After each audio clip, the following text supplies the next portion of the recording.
नमस्कार मित्रांनो, ओम नमः शिवाय. मित्रांनो, आजकालच्या कलियुगातील मुलं किती मतलबी आणि स्वार्थी झाली आहेत. जोपर्यंत आईवडील कमवत असतात तोपर्यंत आनंदाने त्यांच्या जीवावर अगदी आनंदात आणि सुखात राहतात. परंतु जसे आईवडील निवृत्त होतात तसेच ते त्यांना ओझे वाटू लागतात. आपण आजच्या व्हिडिओत अशीच एक कहाणी ऐकणार आहोत. त्याच असहाय्य आईवडिलांची, ज्यांना निवृत्त झाल्यानंतर मुलांनी आपल्या घराबाहेर काढलं होतं. नंतर त्या मुलांचे काय हाल होतात तेही आजच्या व्हिडिओमध्ये आपण ऐकणार आहोत. व्हिडिओला सुरुवात करूया. आणि चॅनलवर नवीन असाल तर व्हिडिओला लाईक, चॅनलला सबस्क्राईब करा, तसेच बेल आयकॉनसुद्धा प्रेस करा. आणि व्हिडिओ आवडल्यास कॉमेंटमध्ये ओम नमः शिवाय नक्की लिहा. हे सर्व काय आहे म्हातारे? घराच्या प्रत्येक कोपऱ्यात दुर्गंधी पसरली आहे. हे माझे घर आहे की कचरा कुंडी? तू सर्वत्र थुंकत आहेस. तू या घरात राहण्यास लायक नाहीस. तू येथून निघून जा. सुनबाई देवाला तरी घाबर. त्याच्या घरात उशीर आहे पर अंधार नाही. तू हे चांगले करत नाहीस. मी तुझ्या पाया पडते. मी कुठे जाऊ? देवकीताई आपल्या सुनेला विनवणी करत बोलत होत्या. आता रात्रीचे 12 वाजले होते. बाहेर रस्त्यावर गडद अंधार पसरला होता. त्या देवकीताईची अवस्था अशी नव्हती की त्या कुठल्याही आधाराशिवाय चालू शकत होत्या. जेव्हापासून त्यांच्या पायाचे हाडे तुटले होते तेव्हापासून त्या आपली सर्व कामे अंथरुणावरच करत होत्या. आता काही वेळापूर्वीच देवकीताईंनी त्यांचे अंथरूण खराब केले होते. त्यामुळे आज त्यांची सून रागात येऊन त्यांना घरातून बाहेर काढत होती. आणि देवकीताई सतत आपल्या सुनेसमोर हात जोडून तिची माफी मागत होत्या. परंतु त्यांची सून काही केल्या ऐकायला तयार नव्हती. म्हणून देवकीताई आतमध्ये TV पाहत असणाऱ्या आपल्या मुलाला आवाज देऊ लागल्या. अरे बाळा, थांबव रे बाळा सुनबाईला. आपल्या आईला दया दाखव. पण आपल्या बायकोच्या आवाजामुळे देवकीताईच्या मुलाला आपल्या आईचा आवाज ऐकू येत नव्हता. उलट काही वेळातच देवकीताईचा मुलगा अंगावर चादर ओढून झोपून गेला. तेवढ्यातच आरती एक काठी घेऊन आली आणि ती काठी देवकीताईच्या हातात देत म्हणाली, म्हातारे, म्हातारपणात तुमच्यासारख्या लोकांच्या अशीच काठी आधार होते. ही काठी घे आणि इथून निघून जा. प्रत्येक जागेतून दुर्गंध येत आहे. त्यामुळे आता मला बाहेरून माणूस बोलावून घरात सर्वत्र फिनाईल टाकून घ्यावे लागेल. एवढे बोलून तिने देवकीताईंना दरवाजातून धक्का देऊन बाहेर केले आणि आतून दरवाजा बंद करून घेतला. तेव्हा देवकीताईंनी दरवाजा वाजवून आपल्या सुनेकडे पुन्हा विनंती करण्यास सुरुवात केली. परंतु पहिली सून दरवाजा उघडत नाही हे लक्षात आल्यावर बिचाऱ्या देवकीताई दुसऱ्या सुनेच्या घराचा दरवाजा वाजवू लागल्या. देवकीताईंची दुसरी सून पायलने दरवाजा उघडला तेव्हा देवकीताई तिच्या समोर हात जोडून विनवणी करू लागल्या. फक्त आजची रात्र मला तुझ्या घरामध्ये एखाद्या कोपऱ्यात पडून राहण्यासाठी जागा दे. परंतु पायलने देवकीताईचे काहीही न ऐकता त्यांच्या तोंडासमोरच घराचा दरवाजा बंद केला. तिला आपल्या सासूबाईंची अडचण, त्यांचे दुःख याची थोडीही जाणीव झाली नाही. मग देवकीताई बिचाऱ्या रडतच पुन्हा पहिल्या सुनेच्या दरवाजात बाहेर पायऱ्यांवर बसून राहिल्या. बाहेर थंडी असल्यामुळे त्यांचे पूर्ण शरीर थंडीने थरथरत होते. पूर्ण रात्र कशी तरी थंडीमध्ये घालवल्यानंतर सकाळी 9 वाजता त्यांच्या मुलाने आणि सुनेने दरवाजा उघडला तेव्हा देवकीताई म्हणाल्या, मला माहीत होते तू स्वतःच्या आईला अशा अवस्थेत पाहू शकत नाहीस. त्यावर देवकीताईचा मुलगा म्हणाला, आई तू खूप हट्टी आहेस. अजून इथेच पडून आहेस. अगं तू मरून का जात नाहीस? तुझ्या कटकटीतून आमची सुद्धा सुटका होईल. चल, आरती उशीर होत आहे, नाहीतर आपली फ्लाईट निघून जाईल. आपल्या मुलाचे असे बोलणे ऐकल्याबरोबर देवकीताईंच्या डोळ्यात पाणी आले. आता पहिला मुलगा देवकीताईवर रागावून निघून गेला होता.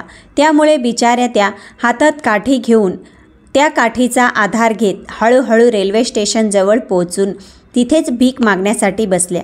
तिथे येणारे जाणारे लोक त्यांना काही ना काही खाण्यासाठी देत होते. पण दिवसेंदिवस देवकीताईच्या वेदना वाढत होत्या. त्यांना एवढ्या वेदना होत होत्या की त्यांना झोप येत नव्हती. त्यामुळे त्यांनी आपल्या नवऱ्याची आठवण काढत फक्त रडायला सुरुवात केली. आपल्या नवऱ्याबरोबर जे चांगले क्षण त्यांनी घालवले होते त्या क्षणांना त्या आठवत होत्या. शेवटी आपल्या भूतकाळातील आठवणींमध्ये त्या हरवून गेल्या. नारायणराव त्यांच्या श्रीदेवीसाठी म्हणजेच देवकीताईंसाठी 2 चित्रपटाची तिकिटे घेऊन आले आणि म्हणाले, तयार व्हा, आज संध्याकाळी आपल्याला चित्रपट पाहायला जायचे आहे. तेव्हा देवकीताईच्या नवऱ्याचे नारायणरावांचे वय 70 वर्ष होते, जे काठी घेऊन थापा टाकत आले होते. तेव्हा देवकीताई त्यांना म्हणाल्या, ह्या म्हातारपणात तुम्हाला काय सुचत आहे? आपल्याला नीट दिसत नाही, तरीसुद्धा विनाकारण पैसे कशाला फुकट घालवत आहात? आणि हे काय श्रीदेवी लावून ठेवलं आहे? माझे नाव देवकी आहे. देवकी अंगणामध्ये रसीवर कपडे सुकात टाकताना म्हणाल्या, तुम्हाला दिसत नाही का माझे हात कसे थरथर कापत आहेत? त्यामुळे एवढ्या दूर चित्रपट बघायला तर आता पुढच्या जन्मातच जाऊ. अगं देवकी, माझे तर ऐक, मी सर्व व्यवस्था केली आहे. रिक्षावाल्याबरोबर बोलणे केले आहे. तो संध्याकाळी 4 वाजता आपल्या घरी आपल्याला घ्यायला येईल आणि चित्रपट संपल्यानंतर पुन्हा आपल्याला घरी आणून सोडेल. तुझी किती इच्छा होती ना की तुला चित्रपट पाहायचा आहे? आता अशोक सराफचा कोणता तरी चित्रपट लागला आहे. त्यावेळी आईची भीती होती की घरातील सुनेने कुठेही चित्रपट पाहायला जायचे नाही. पण तू शहरात शिकून मोठी झालेली मुलगी माझ्याबरोबर लग्न करून अगदी गावाकडची साधी भोळी बनवून राहिलीस. तुझ्या भावंडांमध्ये राहत असताना तू कधी पाण्याचा 1 ग्लाससुद्धा उचलला नाहीस किंवा घरात दुसरे कोणते काम केले नाहीस. पण तरीसुद्धा इथे येऊन तू चूल आणि मूल ह्या दोन्ही जबाबदाऱ्या सांभाळून अगदी आनंदात राहत आहेस. हे करत असताना देवकीला समजलेच नाही की म्हातारपण आले. केस काळ्याचे पांढरे झाले आणि हातात काठी आली.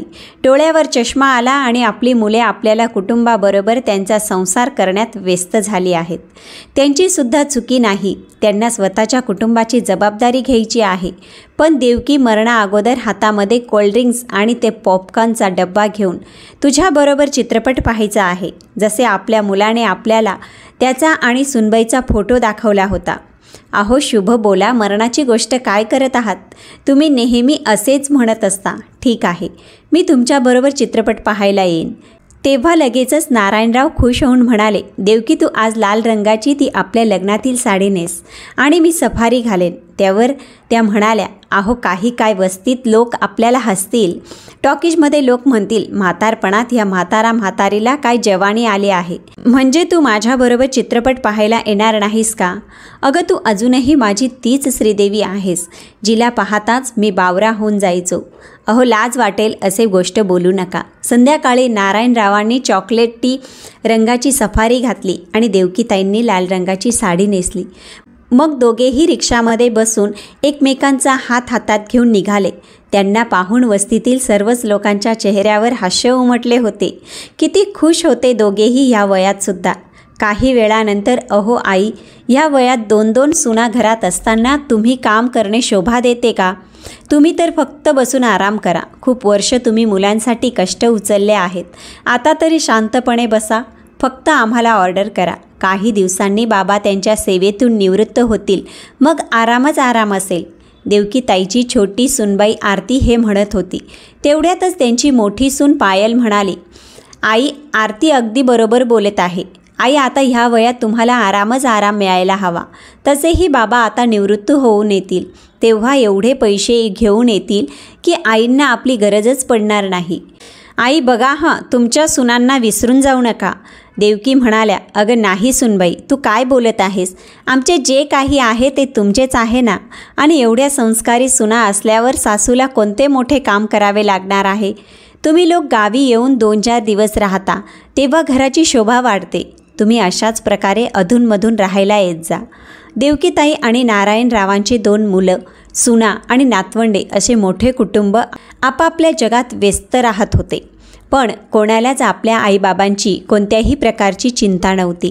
पण माहीत नाही काय झाले, मागच्या 6 महिन्यांपासून त्यांना आपल्या आईबाबांची जास्तच चिंता वाटू लागली होती. खरं आहे, लोक म्हणतात पैसा चांगल्या चांगल्या माणसांना बदलतो, पण आई ही आई असते. ती आपल्या ममतेमध्ये येऊन सर्व विसरून जाते. नारायणराव आपल्या बायकोला देवकीताईंना नेहमीच सावध करत असायचे. देवकी, जर कोणी गरजेपेक्षा जास्त गोड बोलू लागले तर समजून जा की काहीतरी गडबड आहे. पण देवकीताई त्यांचे बोलणे मनावर न घेता हसून ह्या कानाने ऐकून दुसऱ्या कानाने सोडून द्यायच्या. अशातच एक दिवस आरती नारायणरावांना म्हणाली, बाबा आईंना आम्ही आमच्या घरी घेऊन गेलो तर तुम्हाला काही अडचण तर नसेल ना? नारायणराव म्हणाले, काय सुनबाई, या म्हाताऱ्याला म्हातारपणात भाकऱ्या भाजायला लावणार की काय? देवकी विना माझे कोणतेच काम होणार नाही. माझी सेवानिवृत्ती झाली की मग आम्ही दोघे नवरा बायको तुम्हा लोकांकडे येऊन तुमच्याच सोबत राहू. मग करा तुम्हाला हवी तेवढी आमची सेवा. तेव्हा देवकीताई म्हणाल्या, पाहिलेत का आपल्या दोन्ही सुनांच्या स्वभावात किती बदल झाला आहे. मला एक कामाला हात लावू देत नाहीत, मला किती सन्मान देतात. अजून आपल्याला काय हवं आहे? त्यावर नारायणराव म्हणाले, अगं देवकी, माझ्या सेवानिवृत्तीनंतरसुद्धा तुझ्या सुनांनी तुला एवढाच मान सन्मान दिला, इज्जत दिली तर स्वतःला नशीबवान समज. फक्त काही महिने थांब, मग पाण्याचे पाणी आणि दुधाचे दूध होऊन जाईल. वेळ अशीच निघून गेली. नारायणराव आपल्या सेवेतून निवृत्त झाले तेव्हा विवेक आणि मनोजने मोठ्या प्रेमाने नारायणरावांना समजावले की बाबा आता गावात काहीच राहिले नाही. पूर्ण वेळ लाईट राहत नाही की वेळेत पाणी येत नाही. त्यापेक्षा आपण शहरात एक मोठे घर घेऊया आणि तिथेच सर्वजण मिळून मिसळून राहू. नारायणरावांना आपल्या मुलांचे विचार चांगले वाटले आणि नातेवाईकसुद्धा म्हणू लागले की आजच्या जमान्यात अशी मुले कुठे मिळतात जी आपल्या आईबाबांना मदत करतात आणि स्वतः जवळच ठेवतात. मग काय, नारायणरावांनी मुलांच्या सांगण्यावरून सर्व पैसे खर्चून शहरात एक खूप मोठे घर खरेदी केले आणि सर्वजण तेथेच राहू लागले. काही दिवस गेले. मग एक दिवस पायल म्हणाली, आई, माझ्या भावाचे लग्न आहे. आता तुम्हाला काय सांगू, माझ्याकडे भावाच्या लग्नात घालण्यासाठी दागिने नाहीत. जेव्हा हे घर खरेदी केले तेव्हा थोडे पैसे कमी पडत होते, म्हणून मी माझे दागिने विकून त्यातून आलेले पैसे घरासाठी दिले. आता अशीच रिकाम्या गळ्याने भावाच्या लग्नात गेली तर आलेल्या पाहुण्यांमध्ये बाबांची खूप बदनामी होईल, कारण बाबांना सर्वच लोक ओळखतात आणि जर का बाबांची सून अशी गेली तर लोक बाबांनाच नावं ठेवतील ना. त्यापेक्षा मी विचार करत आहे लग्नालाच जाणार नाही. आरतीने सुद्धा आपली अडचण सासूबाईंसमोर ठेवली. शेवटी देवकीताईंनी त्यांच्याजवळ जे काही किमती दागिने होते त्या दागिन्यांचे 2 हिस्से केले आणि आपल्या दोन्ही सुनांना दिले. सासूबाईचे दागिने आपल्या ताब्यात आल्याबरोबर त्यांच्या सुनांनी त्यांचे रंग दाखवायला सुरुवात केली. एक दिवस देवकीताई किचनमध्ये चपाती करत होत्या तेव्हा आरती किचनमध्ये येऊन देवकीताई बनवत असलेल्या चपात्या तपासून पाहू लागली आणि म्हणाली, अहो आई, मी तुम्हाला किती वेळा सांगितलं आहे की चपात्यांना जास्त तूप लावू नका. तुम्हाला एकदा नीट सांगितलेलं समजत नाही का? आणि आता ह्या वयात एवढे दूध आणि तूप खाऊन काय करणार आहात? जास्ती दूध आणि तूप खाल तर पोटात गॅस बनेल, मग आम्हालाच तुम्हाला डॉक्टरकडे घेऊन जावे लागेल. एकतर दूध आणि तूप किती महाग आहे, त्यात अजून डॉक्टरच्या बिलाची भर पडेल. डॉक्टर म्हटला की औषधे आलीच, ती सुद्धा किती महागडी असतात. देवकीताई म्हणाल्या, सुनबाई काही हरकत नाही, मी यांना सांगेन की पुढच्या महिन्याचं सामान आणताना 2 किलो तूप जास्त घेऊन या. सुनबाई, तुझ्या सासऱ्यांना थोडी कमजोरी आहे, त्यामुळे त्यांनी थोडं तूप खाल्लं तर चांगलंच आहे. मी तर तूप खात नाही. तेवढ्यात छोटा मुलगा मनोज समोर आला आणि म्हणाला, आई, तुला काय म्हणायचे आहे? आरती खोटे बोलत आहे का? एकतर तूप खातेस आणि वरून खोटे बोलतेस. काल तर तू बाबांच्या नावाने देशी तुपातील शिरा बनवला होतास. नाही रे बाळा, तुझ्या मुलीने गुट्टीने हट्ट केला म्हणून तिच्यासाठी बनवला होता तो तुपातील शिरा. गप्प बस आई, तुम्हा दोघांना आम्ही सोबत ठेवून खूप मोठी चूक केली आहे. यापेक्षा तुम्हाला तिथेच गावी सोडून द्यायला पाहिजे होतं. आपल्या मुलाच्या अशा बोलण्याने देवकीताईच्या डोळ्यात पाणी आले. त्या म्हणाल्या, बाळा, माझ्या बोलण्याचा अर्थ तसा नव्हता. तेवढ्यात मनोज लगेच म्हणाला, राहू दे आई, अगोदर घराचे वातावरण खराब करतेस आणि नंतर रडण्याचे नाटक करत आहेस. आता प्रत्येक दिवशी त्यांची दोन्ही मुलं आणि सुना त्यांच्याबरोबर अशीच चुकीची वागू लागली. त्यामुळे रडत रडत देवकीताई नारायणरावांना म्हणाल्या, अहो ऐका, तुम्हाला निवृत्त होऊन आता काहीच महिने झाले आहेत आणि आत्ताच आपण आपल्या मुलांच्या आणि सुनांच्या पायातील चपला झालो आहोत. आता आपले पुढे काय होणार? त्यावर नारायणराव म्हणाले, अगं देवकी, मला माझी नाही तर तुझी जास्त चिंता आहे. मी तर घराच्या बाहेर राहतो, पूर्ण दिवस तू घरामध्ये असतेस, बरोबर ना? त्यामुळे तुझ्याबरोबर दोन्ही सुना कशा वागत असतील, त्यापेक्षा आपण गावीच जाऊन राहिलेलं बरं. काही दिवसानंतर नारायणराव आजूबाजूच्या शेजाऱ्यांसोबत आपल्या घरात बसून इकड तिकडच्या गप्पा गोष्टी करत होते. खूप गरमी होती म्हणून त्यांनी AC चालू केला आणि देवकीताई त्या सर्वांसाठी गरमागरम भजी बनवत होत्या आणि आरतीला त्यांनी कॉफी बनवण्यासाठी सांगितले होते, कारण त्यांना कॉफी बनवता येत नव्हती. तेवढ्यात छोटा मुलगा मनोज म्हणू लागला, बाबा काय तुम्ही दिवसभर कॉफी पीत राहता आणि भजी खात असतात. एवढेच नाही तर सोबत मित्रांनासुद्धा खाऊ घालत असता. तुम्हाला दिसत नाही का AC सुद्धा चालू आहे. मला किती बिल भरावे लागेल. आरती दिवसभर कॉफी बनवून परेशान होते. ती दिवसभर काम करून करून थकून जाते आणि भांडीसुद्धा किती होतात. जेव्हा तुमचे मन करेल तेव्हा तुम्ही काहीही करून पीत असता. आजपासून आरतीला ऑर्डर देऊ नका. एका पैशाची ऐपत नाही आणि कॉफीवर कॉफी यामुळे आमचा किती खर्च वाढला आहे. आता मला सहन होत नाही. आता खर्चाबरोबर यांचा निर्णयसुद्धा व्हायला हवा. नारायणरावांना आपल्या मित्रासमोरच त्यांच्या मुलाने एवढे काही ऐकवले की त्यांना स्वतःची लाज वाटू लागली. तर त्यांचे शेजारचे मित्र लगेचच तिथून निघून गेले. तेव्हा पायल म्हणाली, अगं आरती, तुम्ही दोघे तर असे म्हणत आहात की सर्व खर्च तुमचाच होत आहे. तू हे विसरू नकोस. ह्या म्हातारीचे रात्रीचे जेवण आणि झोपणे आमच्याकडून होते. देवकीताई नारायणरावांकडे पाहत होत्या आणि त्यांच्या डोळ्यातून झरझर अश्रू वाहत होते. तेव्हा मुलेसुद्धा म्हणू लागली, हे घर आहे की कुरुक्षेत्राचे मैदान. तुम्ही काय भांडण करत आहात. तेव्हा दोघींच्याही बायका बोलू लागल्या.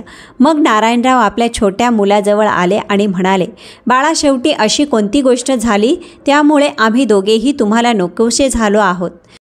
तुम्हा दोघांच्या सांगण्यावरूनच मी माझी सर्व जमापुंजी हे घर घेण्यासाठी खर्च केले. तुम्ही दोघेही नोकरी करत आहात, तरीसुद्धा या घरातील छोटा मोठा खर्च मी माझ्या पेन्शनच्या पैशातून करत आहे. तरीही तुम्हा लोकांना काय अडचण आहे. तेव्हा विवेक म्हणाला, बाबा, तुम्ही तर असे म्हणत आहात जसे काही घरातील सर्व खर्च तुम्हीच करता. तुम्हाला माहीत आहे का घराव्यतिरिक्त बाहेर पण किती खर्च असता. जेव्हा मनोज म्हणाला, माहीत आहे, हे घर खरेदी करताना तुम्ही मदत केली, पण जास्त पैसे तर तुम्ही दादा आणि त्यांच्या कुटुंबासाठी खर्च केलेत. माझ्या मुलांसाठी तुम्ही काय शिल्लक ठेवले आहे. त्यामुळे मी माझे हात वर करत आहे. पण बाळा, तू असे कसे करू शकतोस. तेव्हा विवेक म्हणाला, बाबा, तुम्ही शांत बसा. जेव्हा तुम्ही कमवत होता तेव्हा गोष्ट वेगळी होती. आता तुम्हा दोघांचा खर्च उचलणे आम्हाला खूप अवघड जात आहे. नारायणराव म्हणाले, बाळांनो, तुम्ही विसरत असाल तर तुम्हाला आठवण करून देतो. आजपर्यंत प्रत्येक सणाला तुम्हा लोकांना चांगले कपडे, चांगले खाणे आम्हीच देत आलो आहोत.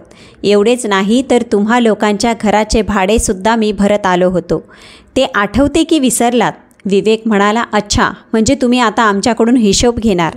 पण तुम्हाला जर आमचे बोलणे एवढे वाईट वाटत असेल ना, तर तुम्ही दोघांनी तुमच्या राहण्याची व्यवस्था कुठेतरी दुसऱ्या ठिकाणी करा.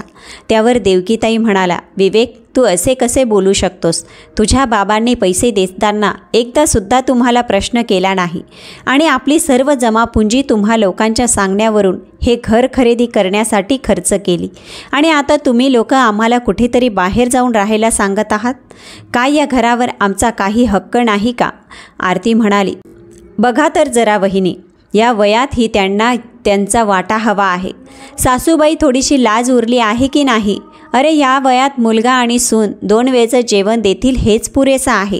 आणि एक गोष्ट जाणून घ्या, हे घर आमच्या नावावर आहे, म्हणजे आम्हा दोघी जाऊबाईंच्या, म्हणून हिश्श्याबद्दल विसरून जा. हा हा, मनोज म्हणाला, आता हे नाटक बंद कर आणि सांग काय काय करायचं आहे. आरती म्हणाली, काय करायचं आहे म्हणजे. आपण घराच्या मधोमध एक भिंत बांधू आणि एक भाग मोठीचा असेल आणि एक भाग माझा. आणि हो, ह्या सासू सासऱ्यांची ही वाटणी करा. दोन्ही सुनांनी सासूची सुद्धा त्यांच्या सोयीनुसार विभागणी केली. पहिले 2 महिने ही माझी मदत करेल आणि नंतर 2 महिने ही मोठीची मदत करेल. नारायणरावांना असे वाटत होते की त्या घरात आपले आणि आपल्या बायकोचे अस्तित्वच राहिले नाही. फक्त दोन्ही मुलांनी आणि सुनांनी आपला आपला निर्णय त्यांना सांगितला होता. मनोज म्हणाला, ठरलं तर मग आई, तू 2 महिन्यासाठी आमच्या घरी राहशील. हा बाबांना सारखं सारखं इकडे तिकडे करणे अवघड होईल, म्हणून असं करूया की बाहेर एक छोटा रूम आहे, तो बाबांना देऊया. तुम्ही दोघं तुमचे सामान तिथेच ठेवा. तेव्हा छोटी सून पटकन म्हणाली, सासूबाईंना पहिल्या 2 महिन्यासाठी मी माझ्या घरी घेऊन जात आहे. ते काय आहे ना, माझे आईबाबा येणार आहेत, त्यामुळे मला सासूबाईंची गरज लागेल. एवढं बोलून तिने देवकीताईंचा हात पकडला आणि खेचतच तिने त्यांना आपल्या बाजूला आणलं.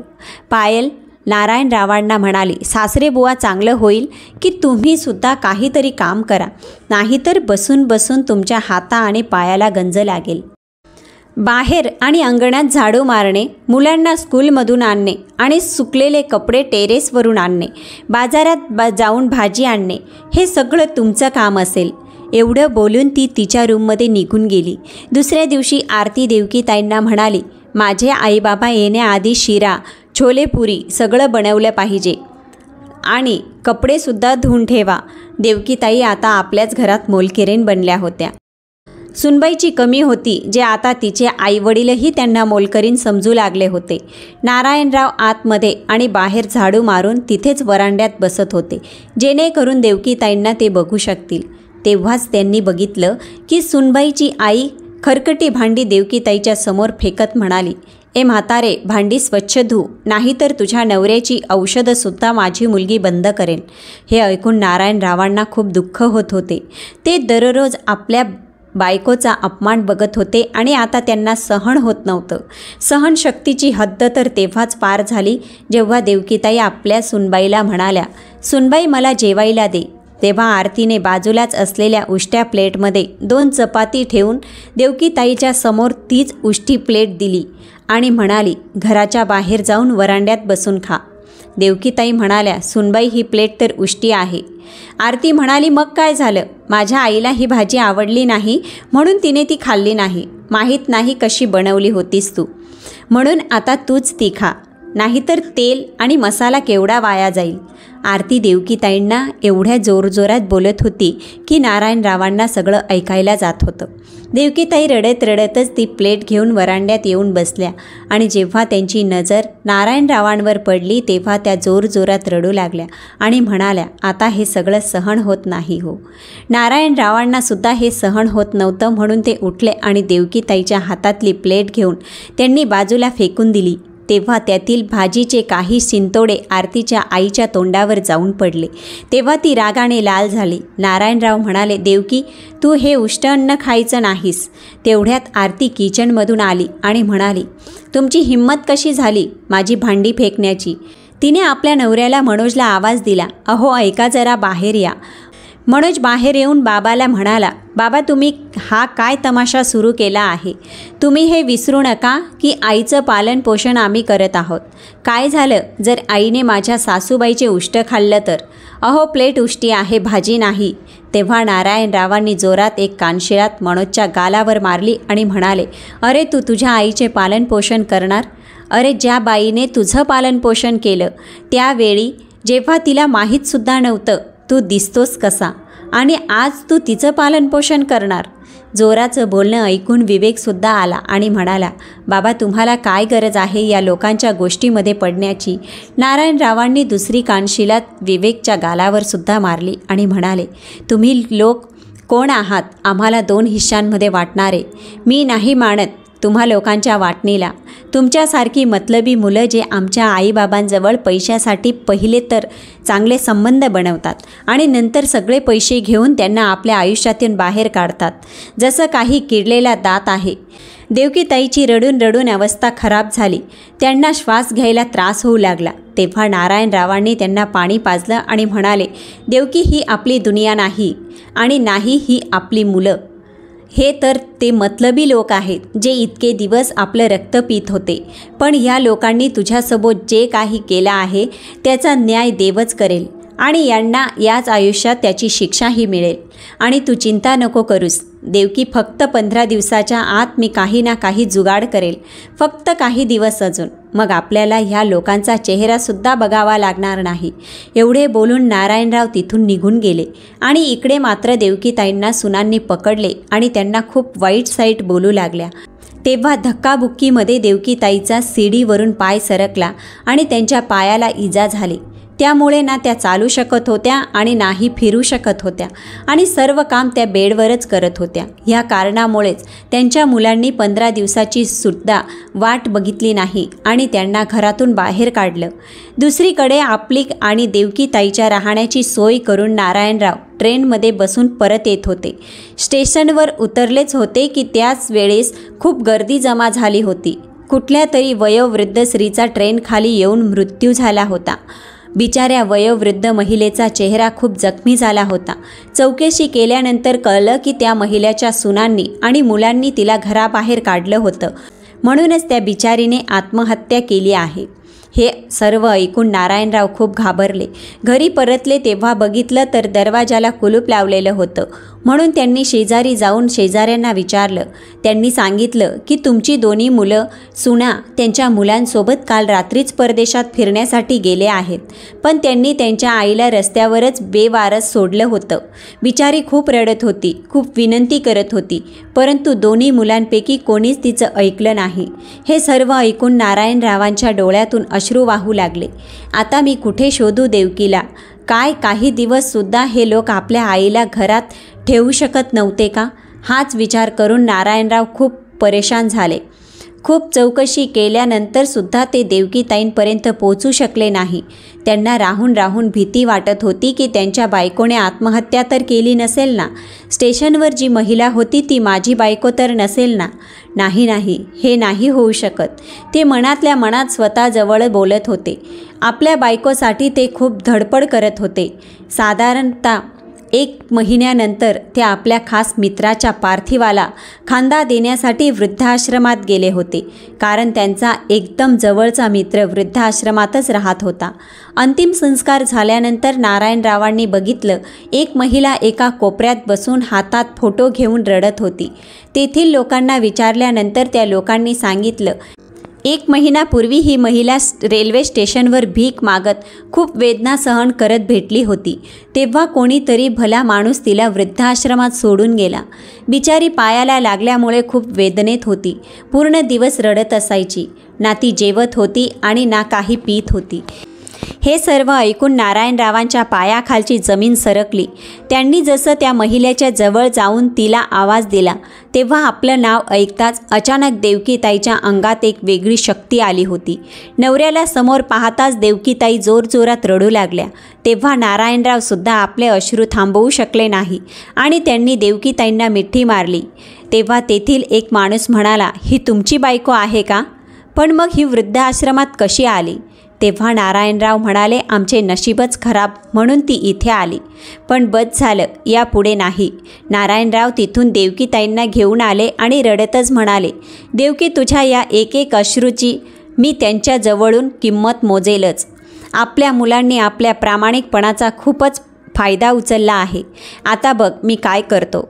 आतापर्यंत अपमानाचा एक एक दिवस जगत आयुष्य घालवलं आहे, पण आता अजून अपमान सहन करणार नाही. नारायणराव लगेचच पोलीस स्टेशनमध्ये गेले आणि आपल्या मुलांच्या विरोधात पोलीस स्टेशनमध्ये तक्रार दाखल केली. पोलिसांनी सुद्धा सगळं समजून मुलांच्या आणि सुनेच्या घराला कुलूप लावले. जेव्हा मुलं आपल्या बायको आणि मुलांसोबत परदेशातून फिरून परत आले आणि घराला एक मोठा असा कुलूप पाहिला, तेव्हा चौघांच्याही पायाखालची जमीन सरकली. सर्व सत्य समजल्यावर लगेचच मुलं एका भुकेला कोल्ह्यासारखी त्याच्या आईवडिलांजवळ पोचली.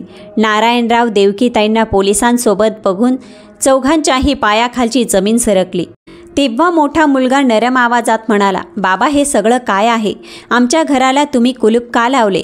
तेवढ्यात एक पोलीस ऑफिसरने त्यांच्या गालावर एक जोरात कानशिलेत मारली आणि म्हणाले, लाज नाही वाटत तुम्हाला? तुमच्या आईवडिलांना लाचार असहाय्य रस्त्यावर सोडून जाताना आजपर्यंत त्यांच्या पेन्शनचे सगळे पैसे तुम्ही लोक खात आला आहात आणि त्यांना मात्र 2 वेळच्या जेवणासाठी सुद्धा तुम्ही तरसवता आहात. आता तुम्हीसुद्धा तसेच भटका, कारण प्रत्येक आईवडिलांना आपल्या मुलांकडून पालनपोषणासाठी आपला अधिकार मागण्याचा पूर्ण हक्क आहे. आणि नारायणरावांची इच्छा आहे की ते करोडोचे घर देवकीताईच्या नावावर असावं, कारण ते घर विकत घेण्यासाठी त्यांनी आपली पूर्ण जमापुंजी लावली होती. नाहीतर ते तुम्हा लोकांना जेलमध्ये पाठवतील आणि जे दागिने देवकीताईंकडून त्यांच्या सुनांनी हिसकावून घेतले होते ते सुद्धा त्यांनी परत करावे. हे ऐकून तर दोन्ही सुनांच्या आणि मुलांच्या पायाखालची जमीन सरकली आणि ते रडतच आपल्या वडिलांच्या पायात पडले. परंतु नारायणरावांनी आपल्या मुलांना माफ केलं नाही आणि त्या घरात ते देवकीताईसह खूप आनंदाने राहू लागले. आपल्या मुलांना मात्र त्यांनी घरातून बाहेरचा रस्ता दाखवला होता. आज त्यांच्या मुलांच्या लोभाने त्यांच्या डोक्यावरचे छतही हिरावून घेतले आहे. ते रस्त्यावर राहण्यासाठी मजबूर झाले होते. मित्रांनो, आजची कथा खोटी आहे असे तुम्हाला वाटते का? जर लोक आई वडिलांना घराबाहेर काढत नाही तर ठिकठिकाणी वृद्धाश्रम का बांधले जात आहेत? जेव्हा वृद्ध आई वडील आश्रमात पोहोचतात तेव्हा ते स्वतः आपले दुःख रडून रडून सांगतात की कसं त्यांची मुलं आणि सूनबाई त्यांच्यावर अत्याचार करतात. मी इथे माफी मागते की सगळ्याच सुना आणि मुलं अशीच करत नाहीत, परंतु काही सुना आणि मुलं आपल्या आईवडिलांना खूप त्रास देतात. म्हणूनच आपल्या संस्कारांना बदला आणि आपल्या आईवडिलांना आनंदाने त्यांच्याच घराच्या अंगणामध्ये जगू द्या. जे आईवडील आपल्याला घर देतात आपण त्यांनाच घराबाहेर काढतो आणि विचार करतो की आपण आरामात जगू, परंतु हे सर्व चुकीचे आहे. कारण कुठे ना कुठे आपण हे विसरतो की आपलीसुद्धा मुलं आहेत आणि तीसुद्धा उद्या जाऊन आपल्यासोबत तसेच वागतील. म्हणूनच आपल्या मुलांसमोर चांगलं वागा आणि चांगल्याचं उदाहरण प्रस्तुत करा, कारण आईवडिलांपेक्षा अनमोल काहीच नसतं. मित्र आणि मैत्रिणींनो, तुम्हाला जर का आजची कथा आवडली असेल तर कॉमेंटमध्ये ओम नमः शिवाय लिहायला अजिबात विसरू नका.